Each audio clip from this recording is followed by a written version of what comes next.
What's up, guys? It's John Dominique, the Soul Proponent. Today, I want to talk about the story of Jesus not being literal.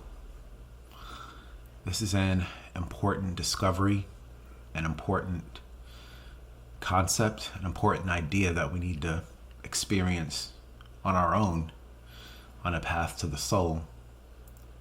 As many of us grow up in Christian households, and we're taught that the story of Jesus is literal, like there is this man who's going to come to save us, who performs all these miracles and dies on the cross to save us from our sins. I want to propose that this is not to be taken literally. It's a parable. It's symbolic. The traditional interpretation is that we need to be saved, that we're sinful. And yeah, that might be true. We are sinful, but that doesn't make up the entirety of us. If we take the story literally, we are stuck in this idea of who we are. And there's attachment.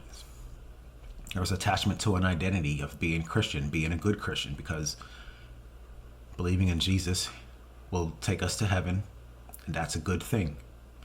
And it's good that we're all Christians, that we all believe the same thing, so that society gets along.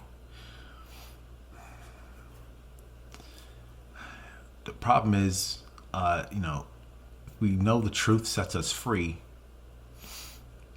We're attached to the story of Jesus and understanding it on a literal basis. That need to understand this story literally is part of the issue. There's no room for improvement. There's no way to let go of needing to take it literally, because we've built a foundation.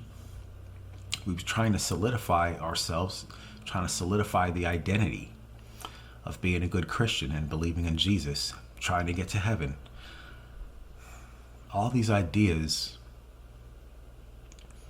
if we look deeply, if we're honest about it, we'll see that it doesn't set us free. In fact, it makes us more attached.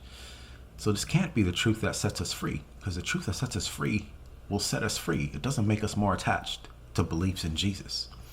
So we have all these ideas, all these concepts, and we can't change them, because built into the interpretation, the traditional Christian interpretation, is the idea that we can't challenge this interpretation, that we have to believe it literally, and that's the only way to believe it.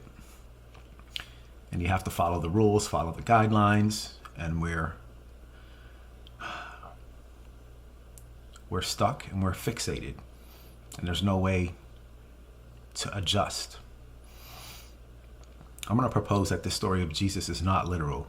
It's actually a parable about the soul, the human soul, born pure of a virgin, miraculous, buried and rejected, yet still lives. This points to a very important part of us that many people, when they first become aware of, they don't like it. They want it to be different. They want something to solidify, something to make them have a foundation. But the path of the soul actually takes away our foundations. And people don't like that. Most people can't tolerate the condition of emptiness and nothingness and having no support, no ground. Because that's what happens when we realize that this literal interpretation of the story of Jesus is not the truth. We start to lose our ground. We lose our foundation. We lose our sense of identity. We lose our support. And it's not comfortable. I'm going to propose, at first it's not comfortable. The nothingness, people try to judge it as bad, but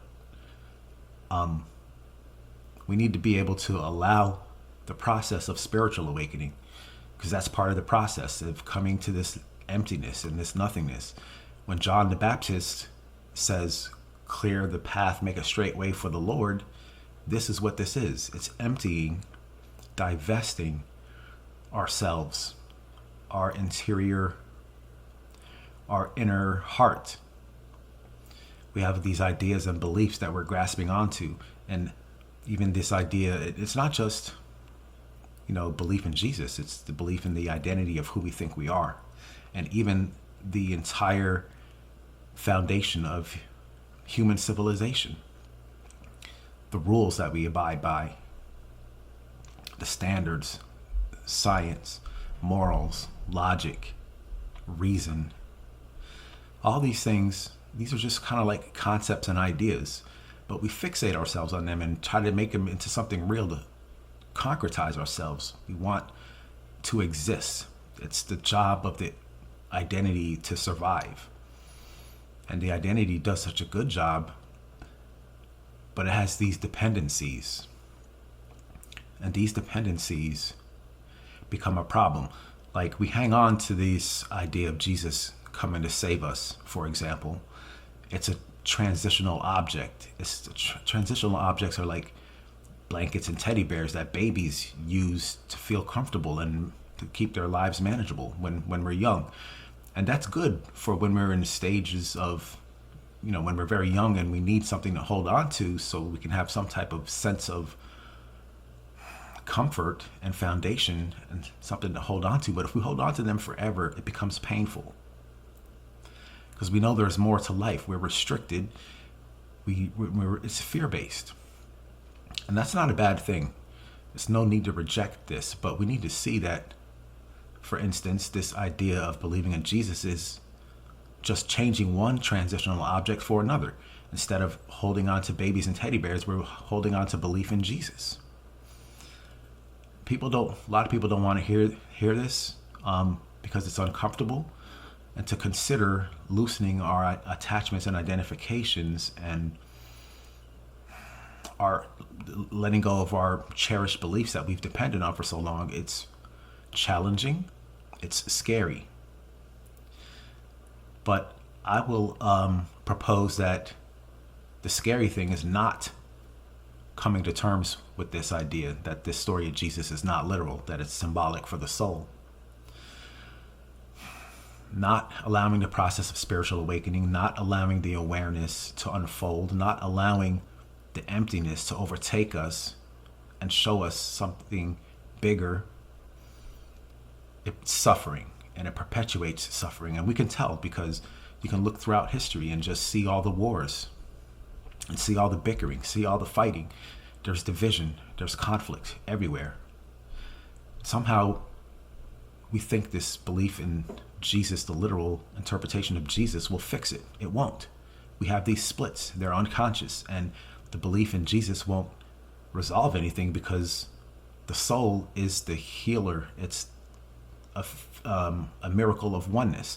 And without feeling the oneness and the healing and the wholeness of the truth of who and what we are, will only make things worse. Will only suffer more. You can check this for your own for yourself in your own experience, and that's the beauty of it. So we need to just be aware and challenge ourselves to say, okay, if this isn't true, then what is true?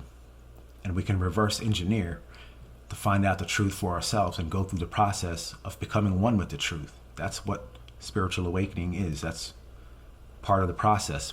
But if we're attached to needing to believe in Jesus, that it's a literal interpretation, we're going to have issues. We have to be able to let go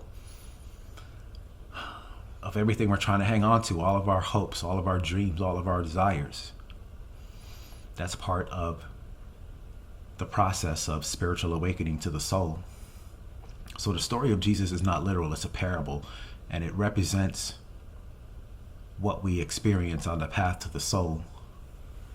John Dominique, the Soul Proponent. Peace.